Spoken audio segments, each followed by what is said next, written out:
రాష్ట్రం ఇస్తున్న సన్న బియ్యంలో కేంద్రం వాటా ఎంతో ఉందన్నారు కేంద్ర మంత్రి కిషన్ రెడ్డి. రాష్ట్ర అభివృద్ధి కోసం కేంద్రం నిధులు అందిస్తోందన్నారు. అయితే కిషన్ రెడ్డి కామెంట్స్ కి కౌంటర్ ఇచ్చారు మంత్రి పొన్నం ప్రభాకర్. సన్న బియ్యంలో కూడా కేంద్ర ప్రభుత్వము ప్రతి కేజీ వెనుక 40 రూపాయలు ఇస్తున్నది.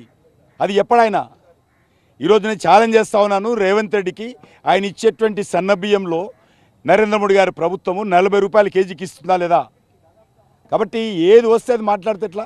మేము కరోనా వచ్చినప్పటి నుంచి కరోనా కారణంగా అనేక మంది ఉపాధి కోల్పోయారు. ఎవరు కూడా ఆకలితో ఉండొద్దని చెప్పి నరేంద్ర మోడీ గారు దేశంలో 83 కోట్ల మంది ప్రజలకు ప్రతి నెలకు ఒక్కొక్కరికి 5 కేజీల చొప్పున ఉచితంగా బియ్యం ఇచ్చే స్కీమ్ ప్రారంభించాం.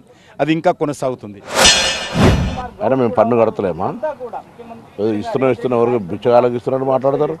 ఇటువంటి భాష, ఇటువంటి ఇచ్చే విధానం గురించి మాట్లాడితే చాలా పొరపాటు. It's federal system, state central relation. నా పన్ను నువ్వు తీసుకొని నా రూపాయి తీసుకొని నాకు 30% ఇస్తుకుంటా మళ్ళీ ఇంకా పెద్ద దౌర్జన్యకరంగా మాట్లాడు. నువ్వు ఇచ్చే బియ్యం నేను ఇచ్చే బియ్యం కాదు, నేను ఇచ్చే పైసలతో దేశం నడుస్తుందని నేను అంటున్నా.